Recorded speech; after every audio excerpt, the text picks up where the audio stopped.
NC Pork, raising the bacon, raising the bar.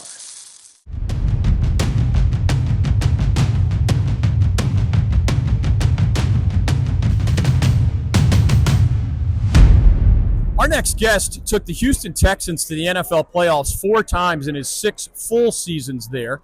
He's also a former head coach at Penn State. He's worked with a guy named Bill Belichick with the New England Patriots. Today we get to describe him as the second-year head coach at Boston College. He happened to be born and raised in the Boston area. Bill O'Brien, welcome to the North Carolina Sports Network, Coach. How are you? I'm great. Thanks for having me on. Appreciate it. It's great to have you. You've been around the country and around the world. Was it one of the factors that drew you to BC, that is truly your roots? It is. You know, I grew up there. Like you said, I went to school, high school 30 minutes north. My wife went to BC. She's a 92 grad.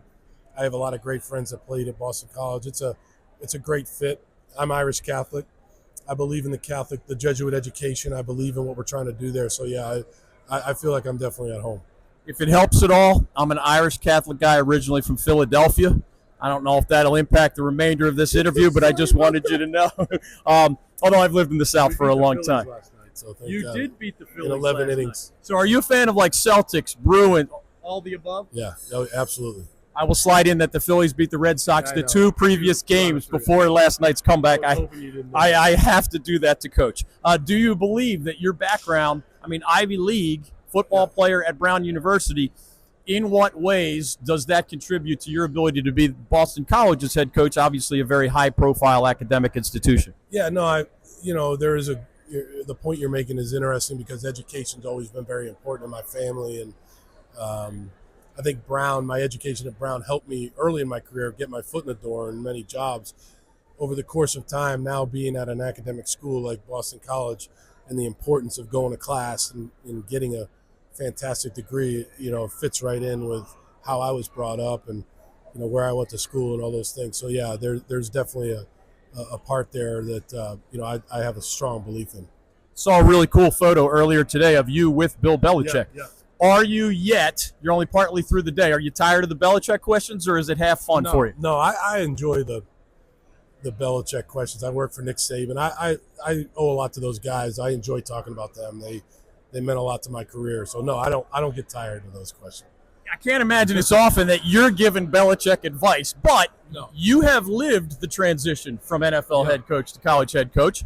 In a broad sense, on the field, what are the biggest differences that he and his staff have to keep in mind now that they're not with the Patriots? There's some similarities. There's different simple things like field dimensions and the hash marks are wider and things like that. But, the talent's different, obviously. Look, I think in college football, I said this over here a little bit earlier, you can spend a lot more time with the players in college football than you can in the pros.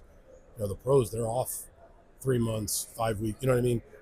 In college football, you're with them almost all year round. So I think that's a great thing, and I think Bill will enjoy that because at heart, that's what he is. He's a coach, and he'll have a great impact on those guys. My guess is when you guys have 10 minutes together, it's not hash marks and name, image, likeness. Is it Nantucket? Is it Boston? What all went into that? Whatever you're willing to share. Yeah, I hang out on the Cape Cod. He's in Nantucket, so we always talk about that. Golf. He's probably a little bit better golfer than me. He's a 12. Yeah, I'm not a 12. I'm probably a 20. And then we talk about family. I know his family, his sons especially, Steve and Brian, and then he knows my family, my wife and stuff. So, yeah, we just catch up on those things. You had that time at Penn State years ago, so it's not like you're new to college football. But, man, Coach, I've been covering this stuff for 30-plus years. We've had more change in the last handful of years than maybe we had in the previous 30 years combined. Yeah. How does Boston College handle revenue sharing starts literally this month? Yep. Name, image, likeness is only 4 years old. Right. How does BC wrap its head around that in the football program specifically? BC's made a commitment. I think over the course of the next few years, we're probably going to have to make more of a commitment, but we're in it right now. I feel good with where we are. We've been able to retain the majority of our team. We've been able to get some guys out of the portal. We feel good about our team. We feel good about our place in the ACC and where we're headed. I think as time goes on, there's going to have to be probably more of a commitment made. I think BC understands that, and that commitment will be made. But I think where we are right now, I feel good about where we are. At the Big Ten Media Days, Mike Loxley of Maryland surprised a lot of people by admitting in his own words that he, quote, lost the locker room last year because guys were talking about who makes what in NIL and all that stuff. I've seen a little bit of what your philosophy is, right? But what can you say about how to handle a proven returning player compared to a potential incoming transfer, compared to a high school recruit? I mean, you're at least part of the conversation on how to spread like more than $10 million around now. Yeah, I respect Mike. I've known Mike for a long time. We haven't experienced that at BC. The way that we do it is the older guys make the most. Okay. The guys that have bled for us. The younger guys, the freshmen coming in, they all make the same amount. And then from that point forward, when they enter BC, they have to earn it from there by, being a decent player, but also going to class, being on time, giving back to the community, which is huge at Boston College. Our guys have been great about it. I don't get a sense that there's a lot of conversation about it in the locker room. I think they're pretty mature about it. I don't think we probably have as much money as Maryland does, so maybe that's not, as big of a deal. And so, no, I feel good about our players and how they handle it.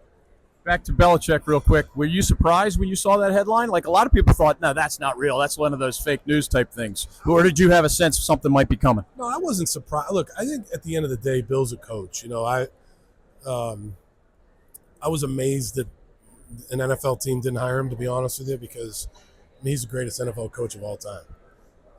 He won 2 Super Bowls as a defensive coordinator and then 6 as a head coach. But anyways, he's a coach. So not speaking for him at all, but I'm sure when he saw that opportunity at North Carolina, it was a great opportunity for him. It was a great school, great place to live, and he took it. And I think he'll make North Carolina better. They're not on the schedule this year, so can you root for the Tar Heels since they're not playing the Eagles? How does that work? You probably have so many coaching friends. Maybe somebody on the field in every game you have some kind of connection with. I'm rooting for Boston College.